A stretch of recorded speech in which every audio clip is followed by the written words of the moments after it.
Everybody, this is Shels here from Let's Talk About the Music. So this episode is on Man of the Mountain. Alrighty. They're a band here in Puyallup. They've been around for a while. Puyallup, Washington, those who don't know where Washington State is. And anyway, they have been around for a while, only 2 years, but the band has legacy in it. And I did not know these guys were in that band. And I mean, I recognized these guys, but until they said something, oh yeah, I'm not going to tell you about that. I'm not going to spoil that for you guys. So you guys gotta listen to the interview and you'll figure it out. All right, you'll see. Anyway, so their conversation, their topic was band gear and song structure.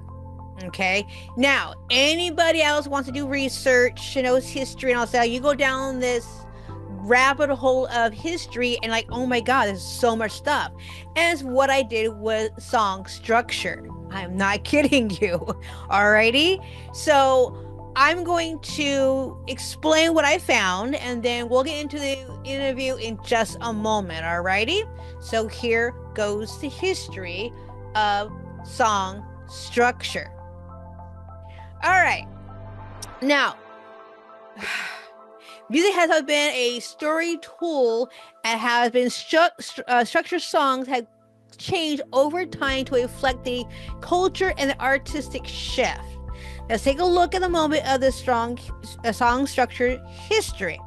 Now, the early song structures is 32B from AABA. They're popular in the early 20s structure American music. The structure repeats to an A section, introduction to a constant B section, and then return to an A. You'll hear this in jazz and culture pop standards. Now there is I can't pronounce that word, form. It's kind of like a found in form. There's another one called that was found in folk and traditional music. This structure repeats the same melody within different lyrics of each verse. Now the verse chorus structure, a simple form which verses tell a story and the chorus delivers a catchy hook becomes a blues or early rock. Now the rise of the verse, chorus, and bridge. By the 1960s and the 70s, a strong writers began adding a bridge to the constant section that breaks up the repetitive and adding into depth. Because the form of rock and pop and beyond. Now, modern songwriting trends. The artists like Beatles and Pink Floyd experiment with long middle section songs that flow with a musical journey.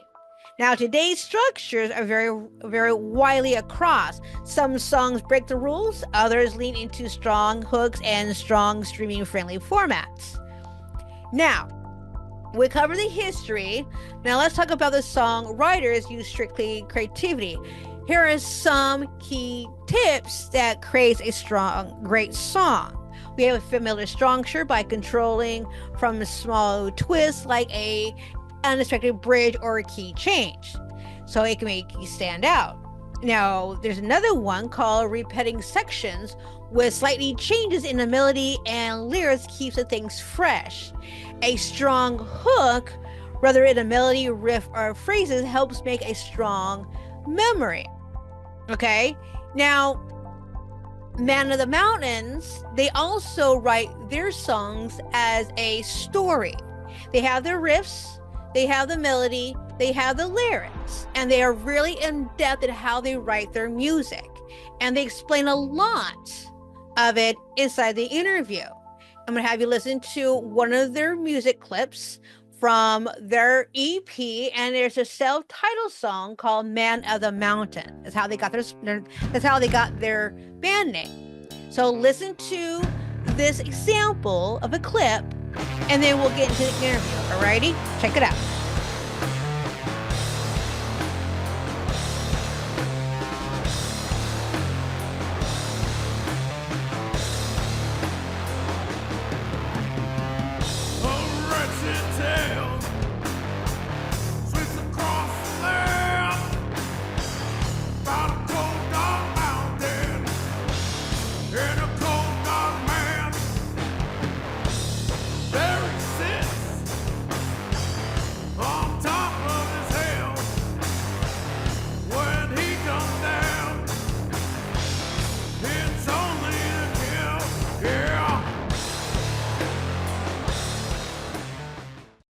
All right, so did you catch all that? Did you hear anything different? Did you catch anything? Well, anyway, so what we're going to do in the interview, first off, we're going to get to know who Band of the Mountain is. That's all we always do with the bands.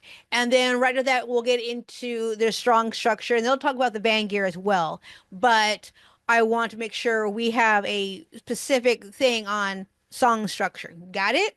All right, Papa Satch, play that hit song, play that theme song for it. Well, I don't know, listen to Papa Satch strong structure. You might learn something there too. All righty? Hit it, guys.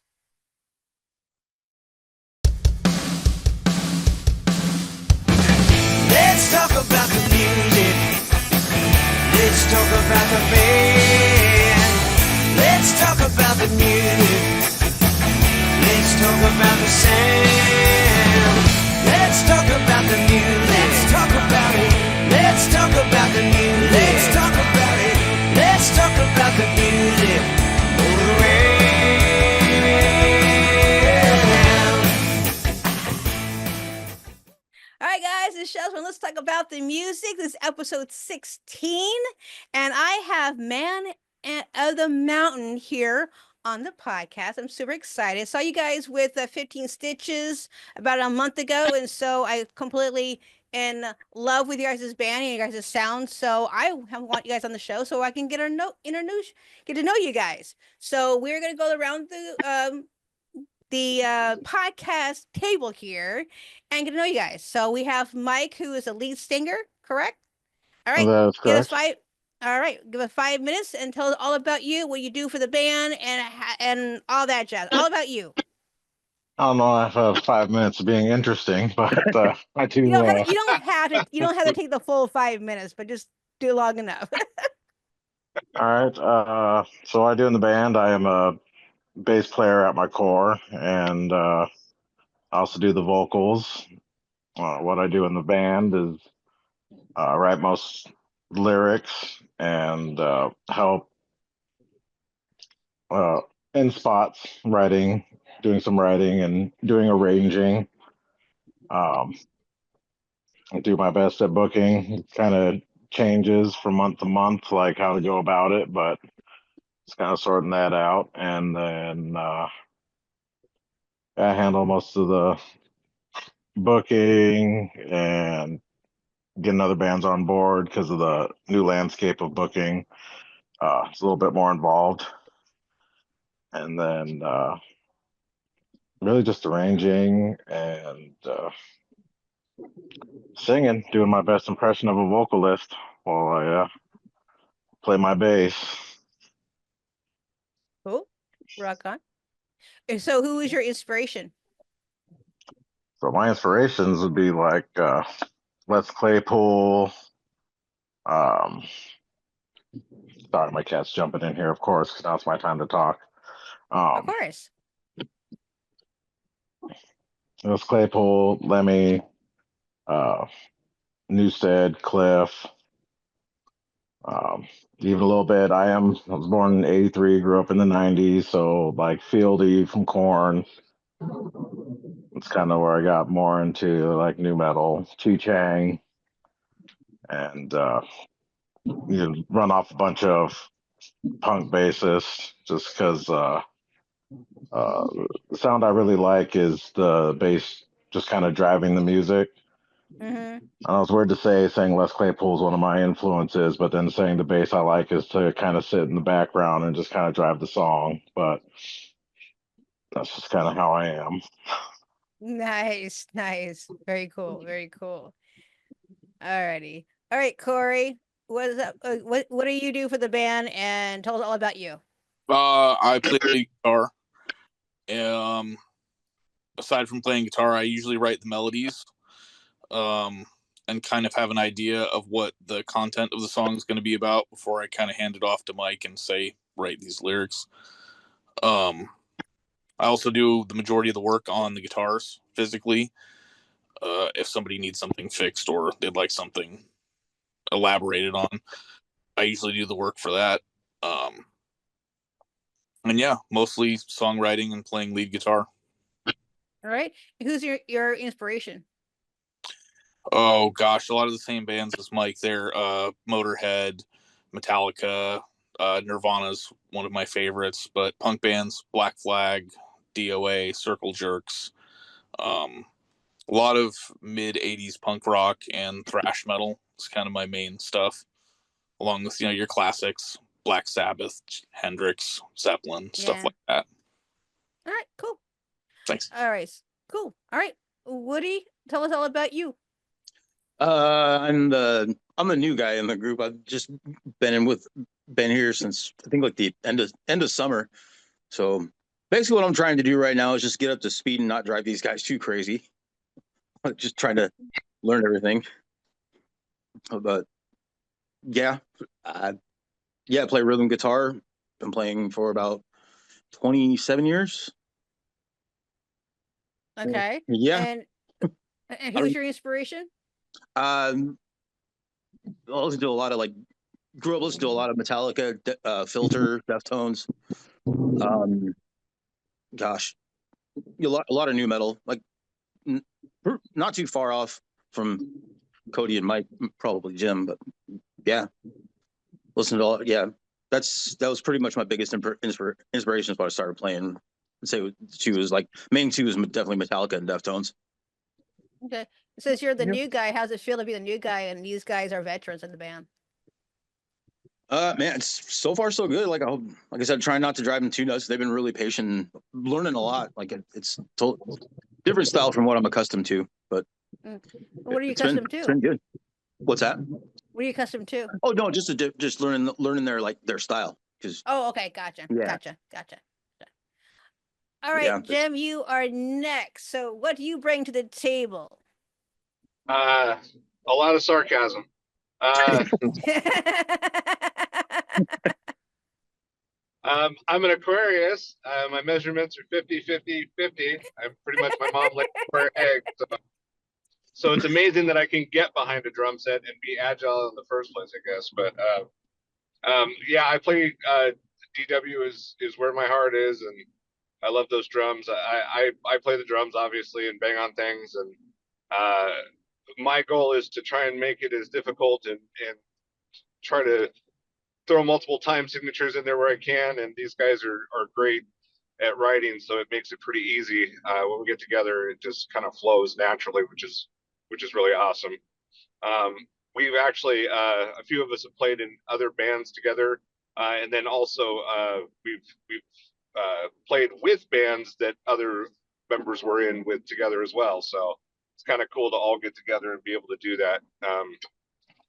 But yeah, and so I have a very obnoxious drum set, a very large, obnoxious DW kit, and a DW rack, and a lot of brass and nice sound making stuff. Trying to think, my influences. I love Sleep Token. I love the new metal bands like Mike and Cody were talking about, and Woody, like Korn, and I think I even got some of I like heavy drum music, period. It doesn't matter really what it is as long as it's got heavy drums in it. My guitarist pointed that out to me recently. And Faith No More. Faith No More was always a huge influence to me as well. Puffy from Faith No More was always an amazing drummer. So yeah. All right, cool. Well, thanks you for your introductions. All righty, so let's talk about your guys' band. Where do you guys get the name Man of the Mountain? Anybody? Well, I'll take that one. I don't know. Oh yeah, well, I do. So basically, the band kind of started with I've known Cody since we were 13 years old. Yeah, middle school sometime, about like that. Whenever you moved up here from California, way back in the long ago. Way back, and eventually we lived about 3 streets away from each other, and go to the same school. I'm a little bit older. Eventually we became friends, and then once we hit late middle school, high school, he was playing guitar. Actually, when we met, I was playing guitar as well, but because my big mitts, I switched to bass, because guitar is really frustrating when you have big hands.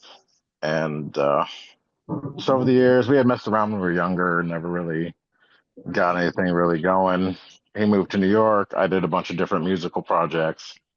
And then he came back and actually joined with Jim and myself in a rockabilly punk band we were in called Six Gun. Okay. And while that was going, we had started this kind of on the side just because it was, three of us were consistently at practice. So kind of started our own thing. So then when Six Gun was kind of fizzling out, we decided to just get this going. And so the first song we wrote was Man of the Mountain. So title track, song name. And we're trying to think of a band name. And since we're kind of like a stoner, doom, kind of groove metal band, like that sounded like a good name for a band as well. So named the song and the band basically the same day. Yeah. I actually pulled you guys up on Bandcamp and actually listened to you guys before you guys came on to the show. So Cool. I enjoy watching you guys on January 11th with 15 Stitches and such. So I enjoy watching you guys play. So it was really cool. Nice. Appreciate that. Thanks for All coming right. out. You're very welcome. So what do you guys, since your influences is that the reason why you chose this genre to go into? So are you guys metal, are you guys rock metal, or how do you define your guys' style? That's where it gets hard. Cody, do you have input on this one? Yeah, I would when it comes to the guitars and the melodies, I typically am influenced by bands like Sleep or High on Fire, or even like the New Orleans sludge scene, Down and Crowbar and I Hate God, bands like that. So a little bit slower. Definitely a nod to bands like Pink Floyd lately. A little bit more psychedelic. So kind of the stoner rock, doom metal genres. That's kind of how I would describe it. On your Facebook, Yeah, and you then guys just said, "Oh, go ahead." I just wanted to piggyback on that a little bit. It's Oh, go very for it. heavily influenced by Cody's influences and his style of guitar. But even though I grew up maybe a little bit more in the new metal than just like direct metal or skate punk, what's been great is since he's moved back, I feel kind of like I was missing the bus on a lot of bands because he's like, listen to Right. this band, listen to that band. I'm like, where have I been? And so it's really easy to once listen to what he's been listening to. It was really easy to understand where he comes from and playing his guitar, which made it a lot easier to write the songs or get a feel for how it's going to sound in the overall sound. So it just kind of worked out really well, and with Jim's dynamic playing and all his experience, it just kind of came together pretty easy. Cool. Okay. On your Facebook, you guys says on here that you have a little bit of Melvins, the Vinyls, Nirvana, Sun, all those different influences in your band, in your music. So how much do you have of the Melvins? On my end, probably an extreme amount. I don't know how much the other guys before I started influencing them with that were really into that band. I know Jim, being a Mike Patton fan, was kind of, Melvin's adjacent with some of his listening, but I don't know how much Mike was aware of the Melvins. I'm sure Woody was aware of them, but not to the extent that I listened to them, I think. Yeah, no, I got a couple other songs that I got there in constant rotation, but not nothing like super deep. But yeah, I love the Melvins. I'll admit I was pretty much a Melvins poser. I know like the Houdini album, and that was about it before I started hanging out with Cody again and start deep diving into their catalog. Songs here and there, and then I was like, all right, let's really get into it more. And yeah, I'd say the sound is more prevalent in Cody's playing because I've always been in punk bands or some form of metal band, so my bass has always been pretty straightforward and just like a bass heavy, but still a pretty clean tone, and now I've been able to experiment with a lot more gain and fuzz and other effects that I haven't done in pretty much anything else I've ever played. Yeah. All right. Okay, what about you, James? I like being able to play different styles, and I've always felt like playing different styles has made me a better drummer. And so, like, I was the drummer in 15 Stitches on the 11th as well, and so they play more of like a grunge style type of music. And this music, the way that we clicked together and kind of getting into some of the influences that Cody and Mike had too with this, and it kind of allowed me to kind of open up in different areas with playing the drums and not so much fit to one other style. So I like being able to do that. I like exploring the deeper toms and that type of stuff when you're the ostinatos that you kind of roll between them and the rhythms that you make through there. So it was a lot of fun when we started playing this music. I had a blast, and like I said, playing different stuff like that always makes you a better drummer.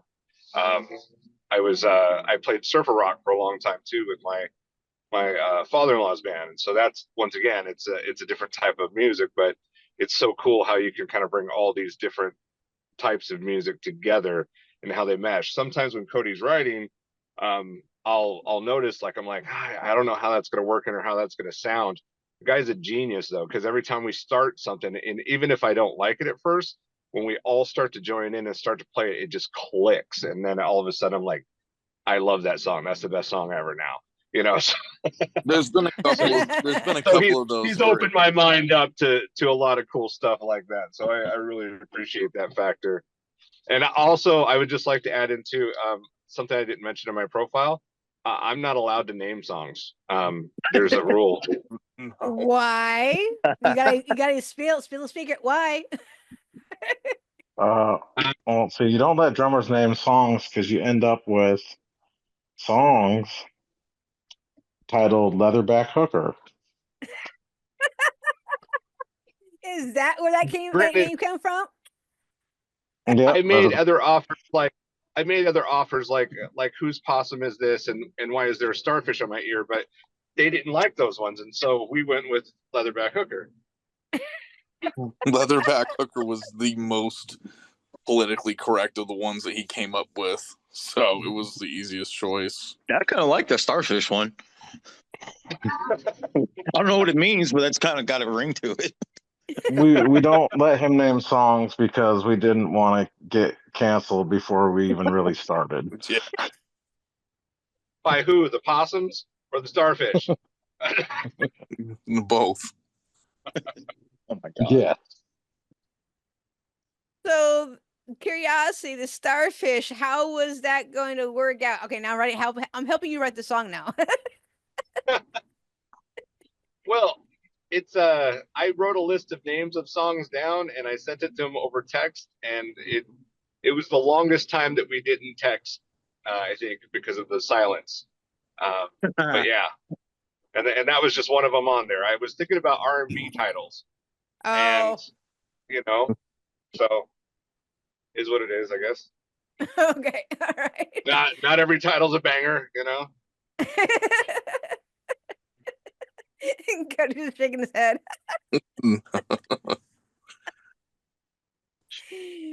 Well, I like this song. I know it was the last song of the evening that night, so I enjoyed it. Yeah. That's a fun Good song.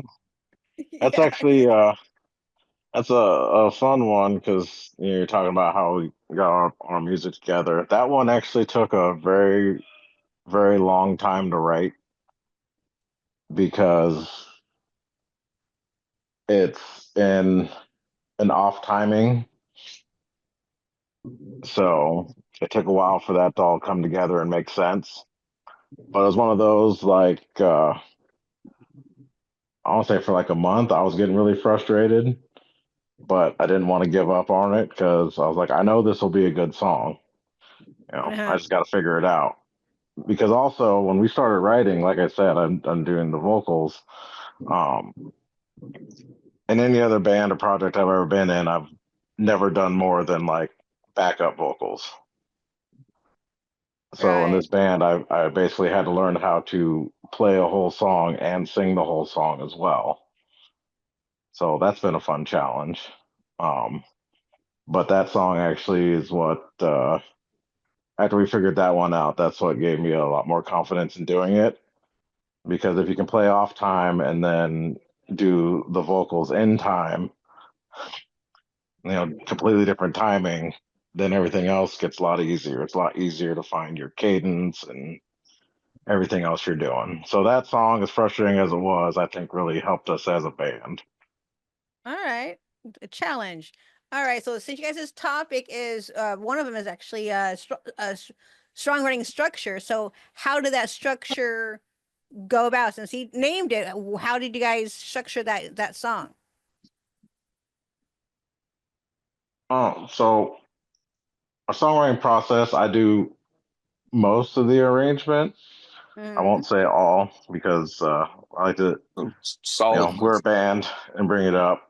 That everybody has good ideas when we get stuck in places because I get stuck too. I'll have like an idea and then I'm just like, oh, well, I have nothing. But no song structure. I kind of go. I think of music as kind of like a story. Right. So Cody usually brings when he brings a song to us, it's usually at least two of the riffs. He doesn't just come in and play for like 3 seconds and goes, all right, make a song. You know, he'll have kind of a structure already laid out. So when I say like think of like a story, you think like a story has a beginning and then it kind of has a build and then it has the climax or the big part. And I'm not gonna say every song we have is like that, but um, I do like the songs to feel like they have a structure, like a beginning, a middle, and an end, and a good flow to them, and not be disjointed. So our process really is arranging. Some songs have two verses and two choruses. Some have two verses, one chorus. Um, we actually have one instrumental and another one. Uh, we're getting ready to debut. So we do instrumentals, we do long songs, more standard length songs. Um, we do like a challenge. So when we arrange it, I try to aggravate Jim as much as possible. Yeah. Uh, so we have like our song Cocytus. That one was one where Cody brought the main riff, and then he said the song's about the was it the seventh layer, Cody? It was about kind of a Greek mythology of hell, the various Yeah, layers of it. That was one of the ones that Jim didn't know was going to be good right off the bat, and it took a while because there were some interesting changes that I wanted for that song.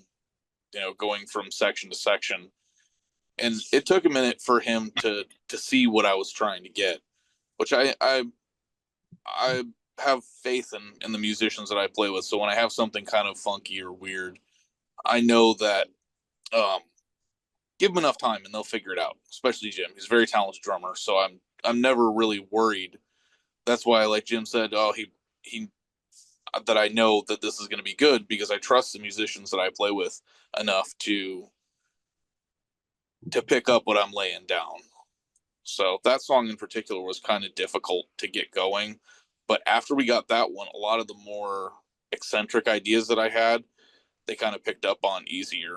So, but I thought that was a really fun song to write. I had a blast writing that, especially It watching was. Jim struggle.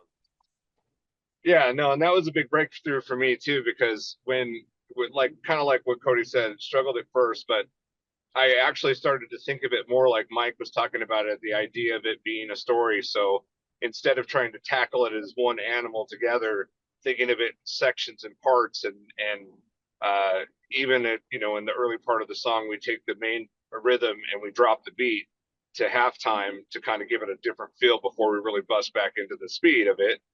And that's what helped me really tackle stuff, was learning how to kind of say, okay, this is this section of the story, this is this part of the story. It doesn't have to be the same. It can be, it just has to make the story flow correctly. And once we started doing that, Cody's exactly right. Once I tackled that animal, everything else just seemed to click right, because then we were kind of getting used to how we write music together, and how we flow. And like I said, and what we used to do is kind of look at, Cody would bring some interesting riffs, and like they were off time or out, the time signature was different, or an odd time signature, and instead of saying, okay, well, let's try to take this odd time signature and put it into a regular format, we started segmenting it out like the storyline and saying, okay, well, in this one, we're going to stick to the odd signature. Then in the next riff, we regular time signature, and then back and forth depending on where we're going to go with the song. So it helped a bit together. I think that was a trial, but we also look at it kind of like our masterpiece. So yeah, that was a really fun one. And the ending of that song was really interesting too, because it didn't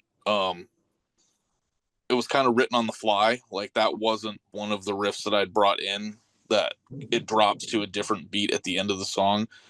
And to me, that's the most fun part of being in a band, is when something different or surprising happens and it just works right away.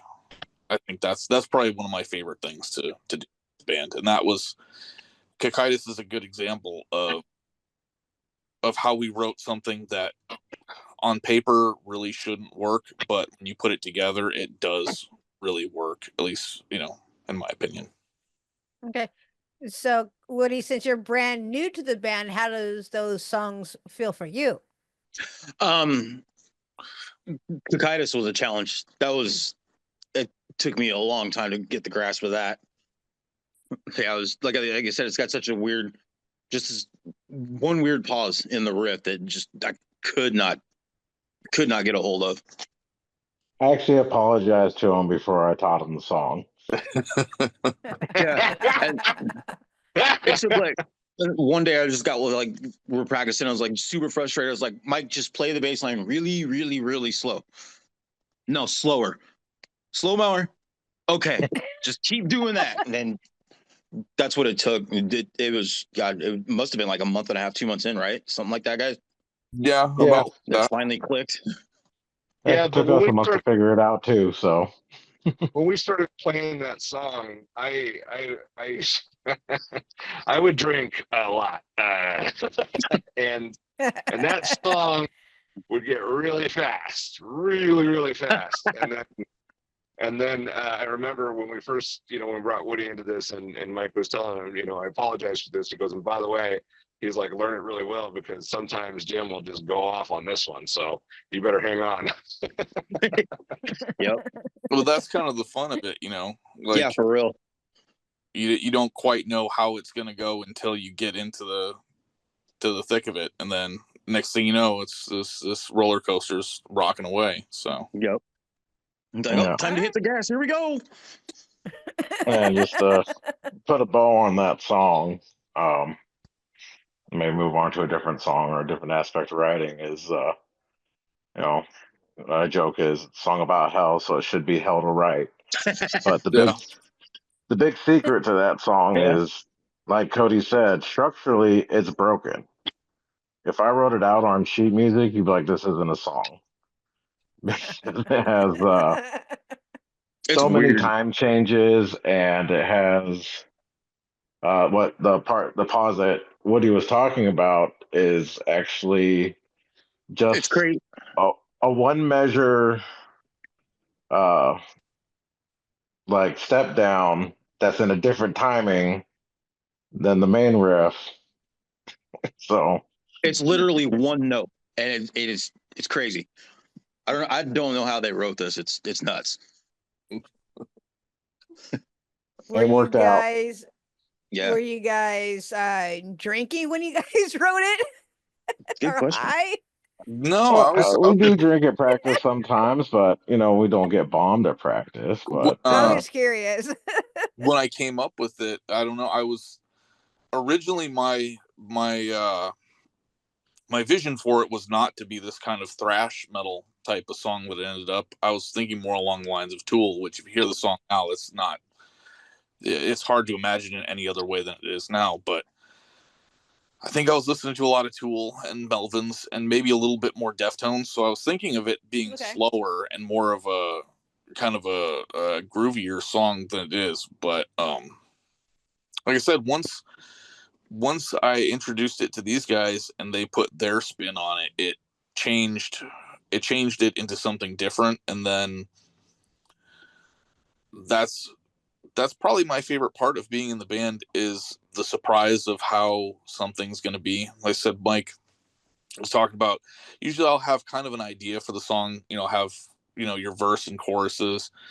And sometimes I'll need Mike to find a bridge or add a little bit more to something, but I'll kind of have an idea. And then I kind of pass it off to them to put their spin on it, because like I said, I trust them to make the right decisions with what I bring in to the band. Because if you don't trust the other musicians, it's just going to be incredibly frustrating, because you're going to be like, oh, I have this vision, and it's not, you're not hitting the mark. So when I do something like that, I just kind of instinctively trust them to put their stamp on it, and 9 times out of 10 it comes out great. The plus side of having Woody in the band now is that I get to, a lot of the beginning songs when I would write them when we first got started, it was a trio, so I would write as a trio, and now I would write more the way I would actually like to hear it, where I could have a rhythm guitar player and add more lead lines or more interesting stuff. So I'm definitely excited to hear his stamp on things too. So one of these days, I'm getting Make there. it soon. But yeah, to continue Love Fest. Yeah, when Woody joined, it was an interesting thing, because so we did a year. We played a few shows, so we wrote for almost a year, and then we did then we had a year where we started playing shows. That whole year was as a 3-piece, so you get used to how the songs sound as a 3-piece. And then but we always talked about, we should get a rhythm guitarist. We should at least give it a shot. I played with Woody in Fallen Kings, and he's the rhythm guitarist in that band. So I said he's perfect rhythm guitarist, because that's what he excels at. And it took some doing, but we got him in. So then once we got him up to speed so he could play shows with us, those first couple shows, and you get the sound dynamics of having that rhythm guitarist and giving Cody a little bit more freedom to maybe explore solos a little bit more than having to keep in time, because when you only have one guitar, when the solo's over, you usually have to come back into the riff, or it doesn't make sense, or you just have like a bass line and then a guitar coming in the middle, and it doesn't sound right. Well, now we got that guitar sound throughout.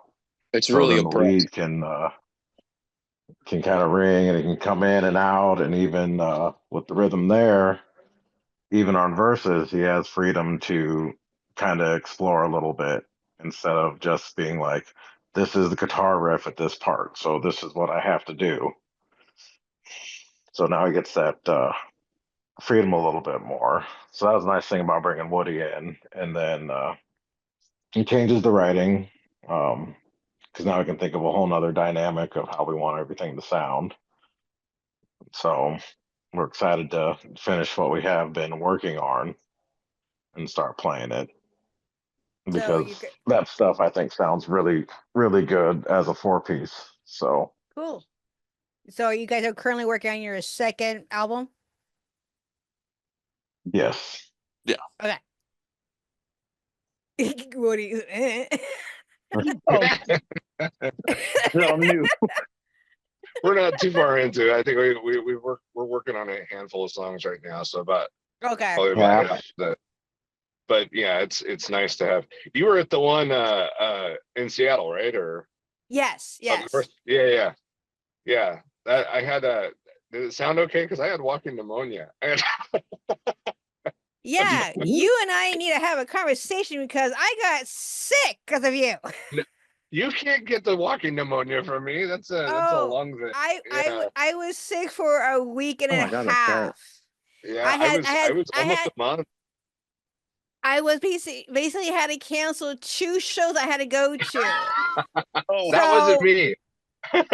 Dude, I mean, I was like, I was feeling fine. Like, why am I getting sick? Where am I getting this from? And Yeah, when it's I going interviewed around everywhere. 15 stitches, they're telling that you didn't show up because you were sick. And it's like, oh, that rat bastard. No, it was like I had been actually sick about a week and a half before that, and that's when the fever went away, but it went into my lungs. Oh And so I no. had a sinus infection and I had the walking pneumonia at the same time. And so every now and then, if you were watching, you could have caught me catch a puff in my inhaler back there because I could have opened my airway up. But No, yeah, but I was luckily having these fun just guys are watching so you guys. solid. Yeah, because I remember you coming around Giselle and Corey's table, and so you were doing whatever you're doing, and you walked away. So just like, yeah, I guess I was trying to catch a cold, and whatever you had jumped on to me. What part of it anyway? So I guess it's wrong. I guess we're family now. I don't know. That's right. Yep. Sure, viruses. Yep. Exactly. All right. Also, Woody. Yeah. Falling Kings. I knew I saw you somewhere. Falling Kings. Okay. Yeah, Yep. him and Mike used to both be. Was Okay. that 9ish years? Yeah. Yeah. Almost 10. Yeah, we were about 9 years. It was a good run. Yeah. And then Pazanetti from 15 Stitches was in 6 Gun with me, Cody, and Mike. Okay. Really? Yeah, because I was supposed to be part of. I was going to see you guys' last show at the Y, but I end up going. It was also my birthday party that night, so I went drinking with friends, and I was They serve supposed to alcohol at the show up. Y. Yeah, you were actually at the. Well, I know that, but I was actually in Shelton that night, and I'm gonna try to come back, but I was already like lost to the cause, so like I wasn't gonna show up. Sorry, guys. I love you guys, but That's a long Well, ass the trek to friends be on a showed up. bender. I get it. Like, yeah. Anyway, yeah, I was supposed to help Allie with sound that night, but it was like, sorry, Toots. I'm here. yep. I think All Well, right. unfortunately, somewhere out I have to get offline real quick. I have to get with my father-in-law real quick. He's going through kidney failure. So, Oh but no. thank you for having me on the show, and I really appreciate giving the chance to hear my side of the story. So these guys didn't talk a bunch of smack Right, about no me. problem. no. Don't So worry.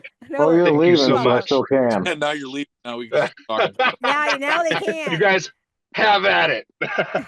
Love you, Jim. Bye. There, Jim. Love you too, guys. Take care. I'll see you later. Later, All bud. right, guys. All right, so we're gonna change the conversation to gear, because you guys want to talk about your guys' gear. And now James is gonna go on, so he can't talk about his beloved drums. Let's see, once Yep. real fast before he really leaves. Well, you're still there. I'm gonna see his pocket. He's trying to figure it out. He's I'm- trying to figure I out. can't- trying to figure it out here. Might have been. Do you want to I talk don't about know your if it was- drum kit real quick? Top right corner, Jim, where it says leave. I can't remember. I think it See, was that one. I think it was that show at in Seattle. It might have went one before that. Somebody was commenting on his drum kit saying like, "Man, that thing's huge." I was like, "Yeah, that's like half of it." Yeah, Yeah. he left half that night. Yeah. I'm like, what? Like, yeah, it's huge. It's Yeah, I think he he's uses it all actually too. he downsized because he did. So Cody's a big gear guy. I've always been a gear guy as far as like I like having nice durable gear. There he goes. Bye, Jim. But so then Jim kind of got inspired and kind of took that and ran, and he built this monstrous kit where he was adding all these extra arms and cymbals, and it was just kind of like ridiculous. It looked like he was playing for Queensryche or something. Yeah, And then just kind of through time, it got back down to a more manageable size, but I think he's had. No, this is only his second kit Yeah, he had. since we've been a band. Damn. Then he bought the fancy one that he has now, and he couldn't put it down, so he got rid of the other one. Yeah, the kit he plays now, I forget which one it is, but he was only going to use that for practice in the studio, and he had his older kit, which is also a nice kit that he used for shows. And I think we played 2 shows, and he's like, "I'm gonna sell that and just use this one because it's better." To me, drums are drums, but I mean, Right. he'd probably say the same thing about guitars and bass. Yeah. I Yeah. think there was a But yeah, little difference in how he played it. I think he had more fun, so he's a little bit more liberal with how he played it when he got the new fun one. So, yeah. but But as far as gear, why don't you start with you, Cody? Yeah, Cody. so I was always a really big gearhead as far as guitars and basses and amplifiers and all the effects that we use. To me, they're all parts of the instrument itself. When you get into electrified guitar, fuzz pedals and amplifiers, they all have their own unique characteristics. Um, we started out originally when I moved back, I had a completely different amplifier and a lot of different effects that I was using at the time that didn't work for the band that we were playing in Six Gun. And as I started to change things, when we started out to do this project that we're on now, I got to open up and kind of do things a little bit more the way I would have done them versus how the previous band Six Gun would have done things. So we started buying orange amps. The orange cabs, in my opinion, are probably the best that are out there right now for your dollar, unless you get into some obscenely expensive custom made gear. But your average person's not going to be able to afford that. I certainly wasn't going to pay that much. But we got into the orange amps, which for the bass guitar, I think the speaker choices that Mike made came out really, really well. The 4x10 and the 15 together really bring out that Lemmy from Motorhead sound with the bass, which I really loved. I thought that was a great idea. And adding different fuzz to the bass, a little bit of overdrive or something, things that maybe certainly in Six Gun he wouldn't have been able to do, or maybe in Fallen Kings wouldn't have been as utilized as they are now. So changing the gear got to open up some of Mike's playing style and let him kind of breathe a little bit more. But definitely, Yeah, the difference between his playing in those 2 bands is, it's opened up a lot. Yeah. Pedals are definitely one of my favorite things because you can step on this little box and it changes the whole sound of everything. Then all of a sudden it's totally different and things can go into a different direction. So I certainly, I mean, when I first came back and I started playing with Mike, he kind of had, not to be rude, but he kind of had this cheap chintzy little pedal board, and I was like, no, you've got to get on board with this. And then found out, everybody, once they get into the whole effects pedals thing, they find out what they like. And then he kind of went down that rabbit hole and then slowly started to build this bass board that really kind of symbolized his own personality. So, but yeah, then I was using an orange head for a while and I liked it, but I'd always wanted to get into the Vintage Sun equipment. So I finally found one for a reasonable price and I got it, and it was what I hoped for. So, but I think for our band, at least, the gear is it's its own character in the band. It's an equal member, because without the gear, I don't know if I could make. I'm sure I could sound good with somebody else's gear, but I wouldn't sound as good as I think I do now. Certainly, the bass. If you were to strip away a lot of Mike's gear, it would sound drastically different, in my opinion.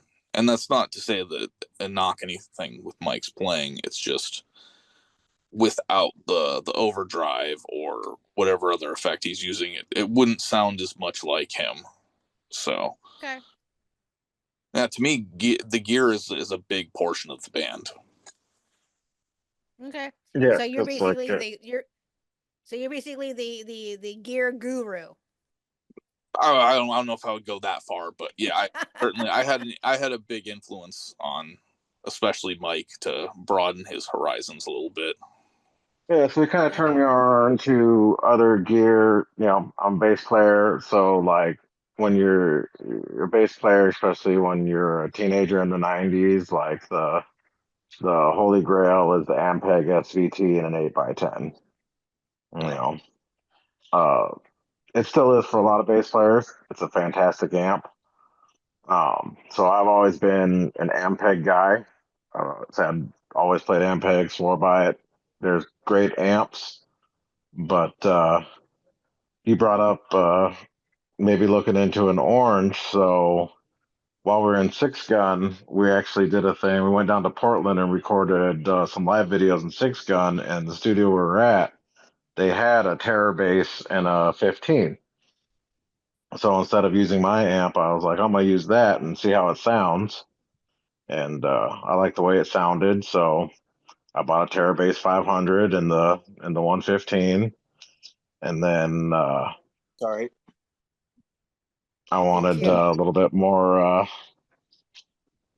tonal range because the 15. If you're just using a 15, you just get like bass. Right. And then so I was looking around for another just a orange cabinet, 2x12, Right. 4x10, something. And this one popped up on Reverb. It's a it's an SP 410, which is an isobaric 410. Mhm. So it looks like a 210 cabinet because there's a set of speakers in front of another set, and Mhm. then there's like an airtight chamber in between them, and it's got a big port in it. So I got that just because I thought it looked funky. I want to see how it sound, and I threw it on the 15, and the 410 puts out. I can put a lot of bass into it, like a lot of bass frequency, and it pushes it really good. And then having that makes the 15s kind of take over the mid, makes the 15 Mhm. kind of take the mid. So Right. um, I can get a pretty good wall of sound. And like I said, when I built my pedal board up, I actually bought, salvaged a couple of pedals from Cody as he upgraded his gear. Like we went and saw Sun, and he bought Soul Invictus. Mhm. At that show, no, I'd bought the Life pedal, but I bought that Soul Invictus because it was related to the Melvins, but I really liked it because it's a Sun beta lead preamp and a pedal.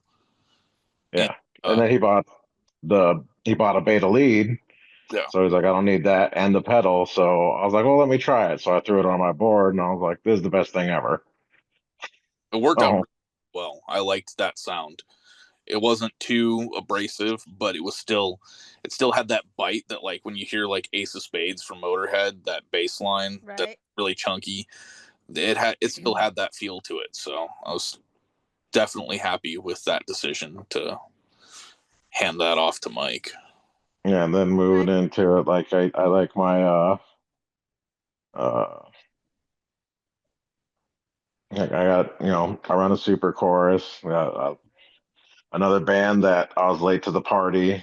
Um, well, I met my wife. She's a big Typo Negative fan. That's her favorite band. And Nice. since I was a new metal guy, I was like, "Oh, you like all that goth metal?" Oh, and then as we together, I started listening to it. I was like, "Man, this stuff's really good."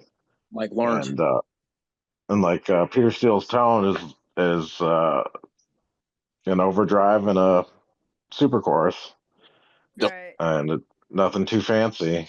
And then I got a flanger just to get a little bit more sound, and I got a reverb just so I could try and open up the sound, especially with the new stuff we're writing. Um, I'm trying to challenge myself because as much as Cody brings a lot to the table. I mean, we could probably just write stuff Cody brings to the band and keep writing music for years and years and years and years and years. But I do want to pop some ideas here and there, and I think it helps me be a better bassist if I try and write. So I'm trying to Well, expand my writing mind because like I said, I came from metal and punk primarily. So my challenge is learning how to slow down. well, like Leatherback Hood was Yeah. a good example of a song that you wrote that it took me a second to get that one, because for me and the guitar parts on that one, it was a less is more type of song where, like, every guitar player wants to be Jimi Hendrix and be the center of attention, but for that song it didn't. It would not have worked to try that approach. So that was my version of Kikaitis, where it took me kind of a second to figure out where I was going to fit in and what his kind of vision for that song was. But that one, and I know that he'd sat on Doom Jazz for a long time, and that was kind of his ace up the sleeve there that he really really wanted to work at. And another one where it's a drum and bass song, so to try and kind of muscle your way through it with lead guitar would just sound terrible. It would sound awful. So a lot of times when Mike has songs, it's for the guitar portion, it's a less is more type of thing, which can be really fun because then I can kind of play with different effects that I wouldn't necessarily use all the time. A lot more delay or modulation effects that more texture the song versus being right up in the front there. So, I mean, it's a really fun challenge sometimes when Mike brings something that's not a guitar song, it's a bass song. And then you got to figure out, okay, well, how am I going to put my stamp on this song? And a lot of times for me, it's less is more. Right. Well, what about you, Woody? Gear. Yeah. Well, these guys got me into Orange. So yeah, I'm playing through a 212 cab that I buying off Cody, and then I got a pedal baby, and I was playing this monstrosity of a crank, the 412 cab. But the thing's so damn like literally heavy. Yeah, it was. I've ruined a lot of back seats in cars, like lugging that thing around gig to gig. So yeah, just carrying around a 212 now is nice. And then I just got two guitars that I played. The two guitars that I play now are just ones that I've like just come across, like just goofing off in music shops. Like, oh my god, I love this thing. I want to have it one day, and found a way to get them both. And yeah, I was playing through, like, for effects I was using a processor for the longest time, but I still goof around with that at home. But now I'm just playing rhythm in this band. It's for the moment stay like a nice fuzz distortion and just a clean, and then there'll be some chorus and reverb going on, getting in there. A couple pedals that I got lined up that I'm gonna throw on We'll the get board him here on the pretty soon. pedals. Oh yeah, We're gonna learn. it's an We're addiction. gonna Once learn. you get started, you can't stop. No, I You'll just that's go- all I ever used. Like the longest time was processor, so it's just what I grew up playing. But yeah, it doesn't sound anywhere near as natural as like what you can get out of a just making your own effects box. Okay. Your own pedals. And, yep. Right. But yeah, I don't know. I'm pretty meat and potatoes. I was always just guitar chord makes noise. I'm good. But Well, that's how I started playing kind out. of the selling point of Woody, was that he was very basic in playing the rhythm guitar and wasn't pretentious at all. That was, I remember when we started kind of tossing around adding another guitar player, I really pushed. I was like, you should ask Woody from Fallen Kings. Mike's like, nah, he's not interested right now. He's not interested. And then he kind of fought us for a while. I forgot where we were. We're at a bar or something, and he came to see one of us. And I said, oh, you should join. He really wasn't interested. But It wasn't that I wasn't interested. It's just when the Fallen Kings was over, I was done. Period. Like I could count on one hand how many times I picked up a guitar after we were done. I just like look over at my rack and I was like, Ugh. In Yeah, like I don't yeah. know, like 3, 4, 5 years, however long it was after the Kings were done, up until I joined these guys.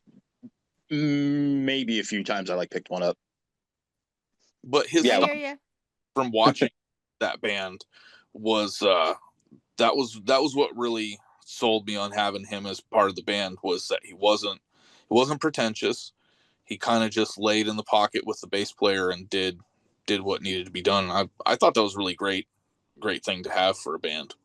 It's hard to get guitar players to not want to be Eddie Van Halen or Jimi Hendrix.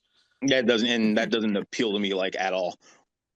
So It's weird. It's weird to say. You know, you think you want to for a guitar player, you know, you want to be able to like shred and play solos. It's like not me. I want a riff. That's cool. That's cool.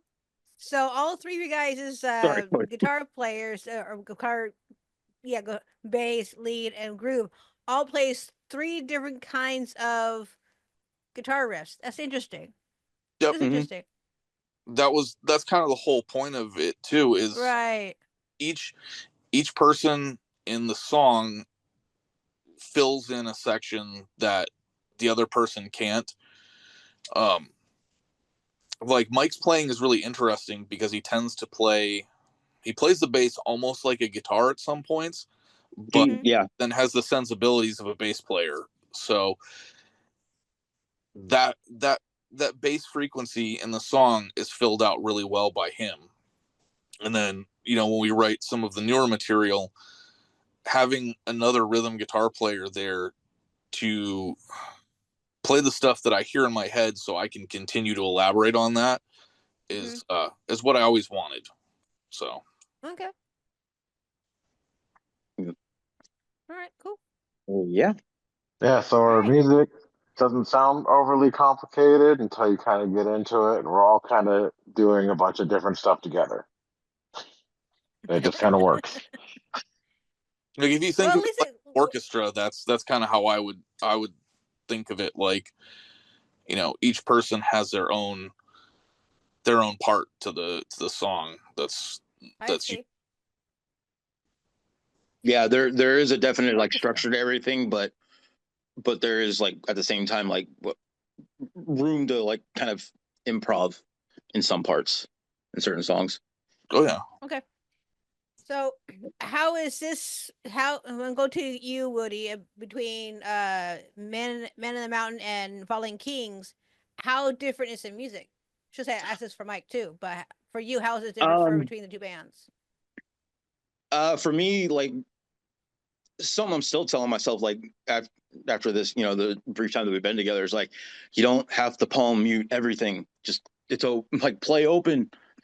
Doesn't have to like it just it's like slow down is fine. Like open chords are fine. Like it doesn't have to be like just so striking all the time.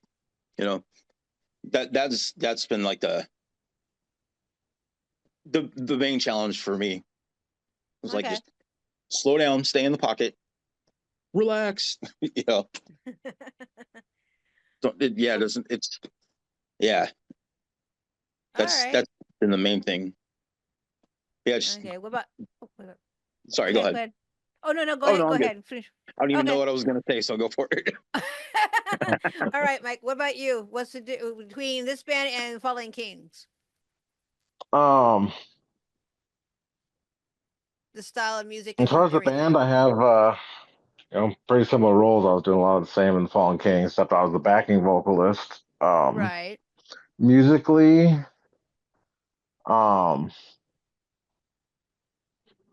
I want to say Fallen Kings was fun in a different way because just being the bassist in that band, doing backing vocals and the style of music it was, you know, southern metal, you know, groove metal. It was so I just sit in the pocket with Chris and Woody and just kind of play the songs, hold the rhythm down. And in this band, the difference is more like Cody was saying, I do tend to play my bass a lot like a guitar a lot of the time. Mm-hmm. As far as I do use a pick. I know that's like bad for bassists, apparently. Get them out of here. The way I hear it, the whole reason I use a pick is because of the way I play the attack on the strings and the way it sounds. Um, I kind of get the sound I want using a pick, and in this band, I want to say maybe a little bit more free. Okay. Mhm. Because I think I might have, I have more input into the writing process. Okay. Um, or this Fallen Kings, it was, just nothing wrong when you're bassist. You learn other people's riffs and you kick it in, kick it in. And I did arrange songs in Fallen Kings, but I Almost didn't all of really them. write He's any of the almost. riffs. I just kind of organized them, and Yeah, then, he structured pretty much everything in Fallen Kings. Okay. um, but yeah, I have a lot more freedom to play, um, and kind of experiment too. Like I said, experiment with sounds. Like I expanded my pedal board. Um, I think maybe my ability as a bassist might have plateaued in the Fallen Kings. Mm-hmm. And nothing against Fallen Kings. It's a style of music. It's rock music. Um, but I do feel since we started this, I feel like my ability has actually gone up because I've run into more challenges. Um, like Jim was saying earlier, Cody brings a riff. It might be in a weird timing, or it might be fast, or have a lot of notes in it. And I said in this band, I don't want to dumb down my bass lines just so it's easier. Right. Um, so I don't give up on stuff like that. Like when we first started with Cocytus, uh, I kind of learned the main riff, but I was originally starting to try and figure out how to play 16th notes on the bass, just find the root note and do do do do. And I was like, that doesn't sound good. I need to learn how to actually play this and play, the riff because it sounds better. It's better for Right. the song. Um, Cool. so I feel more challenged and maybe a little bit more free. Um, but like I've been trying to say a million times, nothing against Fallen Kings. I love that band. It was 9 years and still good friends Right. with all the guys. But it has been a lot different. It's probably the most Yeah. different band I've ever been in. All right. Yeah. Nothing against anybody. I just want to know what's the difference between the two bands. That's all. So. Well, Yeah. there's something to be said about Mike singing too. Us growing up together, Mike was always singing as we were kids or when we were playing together. Just playing music for fun. And I was surprised that he didn't sing more in the Fallen Kings. I always thought it was I Really. had more. I always thought he was a great singer. I didn't understand why he didn't sing more. And when we started this band, we were playing Six Gun songs, and I just kind of said, "Well, we're practicing. Why don't you just sing the songs? Just to kind of it'll feel a little bit more natural to have vocals while we're practicing." And I suppose I kind of pressured him a little bit more to sing, which I was always surprised he didn't sing more. I always liked Mike's voice. I always thought he had a very good range, and it complemented the music that we were into. So I think for me, the vocals are what I enjoy most about this whole challenge of playing together. Okay. Cool. All right. Cool. Yeah, I All right. just want to chime in on that. Like he did pressure me. He's twisting my arm. He's like, "You can do it. Quit complaining." Um, and I think my biggest thing is probably confidence. Yeah. Always That's a big being thing. background, and then when you're playing and singing, when we first started, since it was a new thing to me, I was, thinking about what I'm playing and then trying to think about the lyrics. So like like singing off key and forgetting words or messing up my playing. And I'm like, this ain't working, this ain't working. But I just kept working at it. And then I think after, after we, wrote enough songs to play a show and we were practicing, I felt good enough to, do a show. And then I want to say after our second show is when I was finally like, okay, I can do this. I don't know why. Yeah. And he was like, and Cody was always like, "You're thinking too hard. You're thinking too hard. You're Yeah. thinking too You're all hard." in your head. You're all in your head. Yeah, Trust me, not to I not to sound understand where you're at. not to sound too arrogant, but I believe I have good taste when it comes to musicians. And Just if keep I, talking, guys. if I want to if I want to play with someone, I know that they're going to be good. Like all of the choices I've made with musicians in this band to play with, I think they're all stellar musicians. And when they say, "Oh, they're struggling with something," I just kind of look at them like, you can do this. There's no reason you can't do this. I have Yeah. complete faith in the guys who I play with. Hopefully that's a Yeah, little reassuring to them, but yeah. No, well, that's the thing that if it wasn't for Cody pushing me, I probably never would try and be a vocalist. Um, I did try to do just vocals in another band, but I didn't have like that confidence thing wasn't there, so I obviously didn't get where I wanted to be with it, and it didn't work out with those guys either. But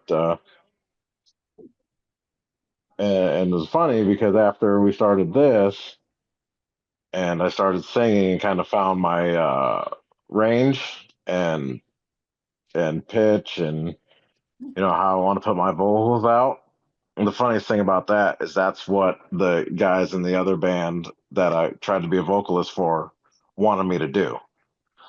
Mm-hmm. Like, Right. I don't know if you know Mason. Do you know Mason Yes. Randalls? Yeah. Yep.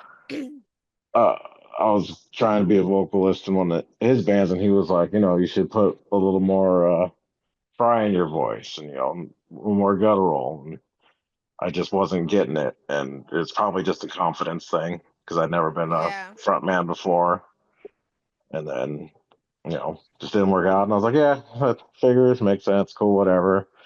And then we started this, and then I found it. I was like, why couldn't I have done this 4 years ago? Because you weren't ready to do it until now. That's pretty basically, much, Yeah. yeah. that's basically what it is. I mean, I'll give you a little guys a little hint. Okay, so I had a co-host in the past, and we broke up.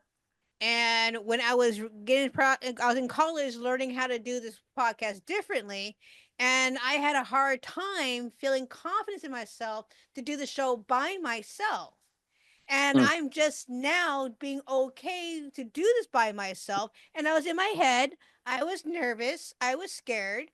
So it is all about confidence in yourself to push forward. So I completely understand exactly where you were. And now here you are doing what you wanted to do. You step in the light and you're doing it. So Yeah. kudos on you. Well, thank you. I'm sure Yeah. Yeah, I a don't little. know. I haven't been ready for like I've gotten some praise for my vocals by people that I've known in the scene for 20 years. You know, Mm-hmm. they're like, I didn't know you could sing like that, and I didn't know you could do this. I'm like, well, apparently I didn't know either. So here we are. And I'm sure it can be a little irritating when you're nervous about something and someone's kind of nonchalant about it the way that I was, where he's I don't know about this. I'm like, you're fine, don't worry about it, don't worry about it. And in his head he's like, I'm totally fucking worried about this. Why wouldn't I be worried about this? But you know um Yeah, singing's a hell of a lot different than playing guitar, playing an instrument. Yeah. I certainly can't sing. That's not my forte, but Uh, No, I you'll be knew. fine. Go ahead. Go for it. You can do it. No, this is like Jim naming songs thing. You don't want that. That's not what you want. Yeah, no, Alrighty. but that's one of those things that I appreciate you doing. So Yeah, I think it worked out great. I'm happy with it. Yeah.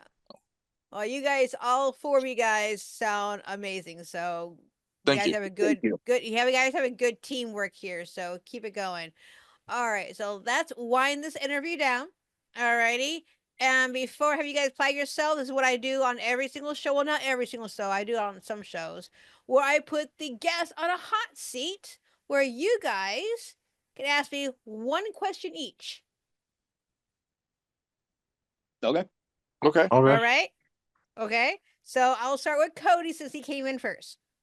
What was your favorite song of ours? Which one did you like the best? Tell you the truth, I have to tell you the truth. When I heard the title of it, Leatherback Hooker, that was like, what? So I listened to that one, so that was pretty cool. That was Cool. my favorite song. Yeah.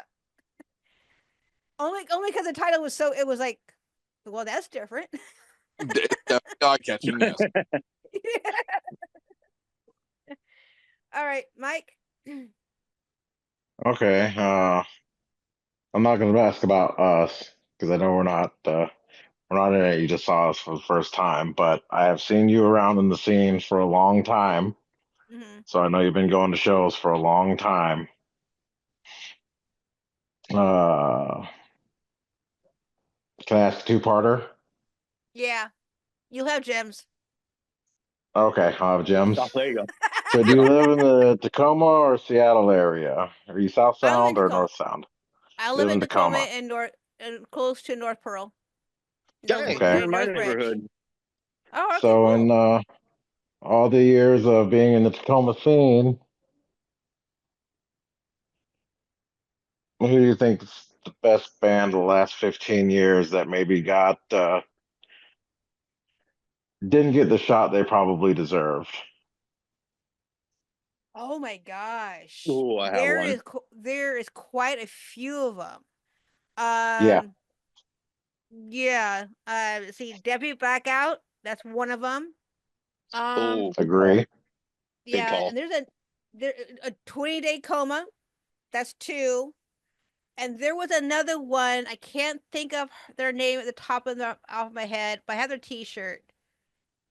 Um, but there's another one too. I can't think of her name or the band. It had a heart in it, but those all them too. So I'll think of it later, and I'll put it in the blog later. I can't think of the name of the Okay. band. Charlie Brown. No, well, she too, Oh, but no, not Charlie. They broke up yeah, ages ago. Ages yeah. ago. I just like you said, Hart. I was like, that's the first person I thought of. Oh yeah. Yeah, Charlie Brown should have gotten somewhere too, the way that she is, how awesome Mm-hmm. she Yeah. is and all stuff. So that's another one too. So yeah, those are the few that on top of my head that they should have made something of themselves. So it kind of sucks they didn't. Yeah. So I think 15 Stitches may have a shot at it. I think they have have a Time will shot at it. tell. Yeah. Yep. Yep. All right, Mr. Woody. What's your favorite color? Purple. Look at my background. Yeah. Look at my That's the logo. easy Oh yeah, ones yeah. over there. Oh god, that was an easy one. The real odd question there, Woody. Yeah. Way to go there, Walter Cronkite. Yep. Do you want another one? So that was so Well, simple. I just shipped away from music. No, I've been sitting here all the time, like, Mulligan. Mulligan. Oh god, I don't know. I suck at talking. God, I don't know. Okay. Yeah, I think I'll just stick with the favorite color, purple. Okay. All right. Okay. Alrighty, so let's plug your guys' selves. So where can we find your guys' music, social media? Do you have a website, tree link, everything? Go for it. Let's see. See if I can remember all this stuff off the top of my head. Facebook.com, Man of the Mountain Band. Instagram, MOTM253. Do Man of the Mountain Band.com or .bandcamp.com. We're streaming on Spotify. We actually have distribution to DistroKid, so we're on any streaming service you can find us. We're on iTunes, Spotify, YouTube, Man of the Mountain Band. Yeah. And we don't have much up on YouTube yet, because we haven't done any videos, obviously. And Right. Yeah, I was looking for you guys, and I didn't find you guys. I found other people singing "Man on the Mountain," but it wasn't you guys. Yeah. yeah, there's some other songs called "Man of the Mountain," but yeah, we're on there. But I got to, as part of my homework, just kind of sit down and try and get some of that going. Um, But yeah, you can it's find just us. hard because you don't want to post live videos because I've been around a long time. I don't want to post a cell phone video of us playing. I don't blame you. Yeah. Bad video, bad audio, no synchronization. Mm-hmm. So the YouTube is going to be kind of like a work in progress and not our biggest focus. We're more focused on writing music and getting more music recorded and getting some more shows coming down the road. Cool. You guys need a band manager to help you guys with the social media stuff in YouTube. So you guys need. Well, we've had Just some saying. offers and then people flake out. Oh, yeah, that happens. I'll do it for you. Yeah, no problem. Where'd you go? Yeah. I hear you. Here's all our logins. Where'd you go? Hello. Yeah. Alrighty. So, well, But thank you guys for coming out. I do appreciate it. And Woody, you got a cute little puppy there. Yeah, he's starving for attention. Sorry. Yo, you're good. I got two cats here who are like, when's our dinner, Mom? So I get you. Oh, gotcha. Yeah. All right, guys. So thank you so much for coming. I appreciate it. And I will catch you guys on the next show. And also, I'm Shels of Let's Talk About the Music. Remember, Let's Talk About the Music is everywhere. Nice. Okay. Thanks for having us. Thanks. You're welcome. Anytime. Okay. Bye-bye. Bye, Bye. guys. Bye-bye. All right, guys. Hope you enjoy this presentation with Man of the Mountain here in Puyallup, Washington. Hope you learned some things here. So, since they were talking a lot by their Kakai's song, I feel it is completely right to end this episode with their song Kakai's. So you can check them out on Bandcamp and Facebook. So enjoy a small clip as we end this episode. You have a wonderful day, and remember, let's talk about the music because the music is everywhere.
Thanks for listening to Let's Talk About the Music. I hope you enjoyed today's topic. Remember, the show is more than just a podcast. It's a multimedia experience.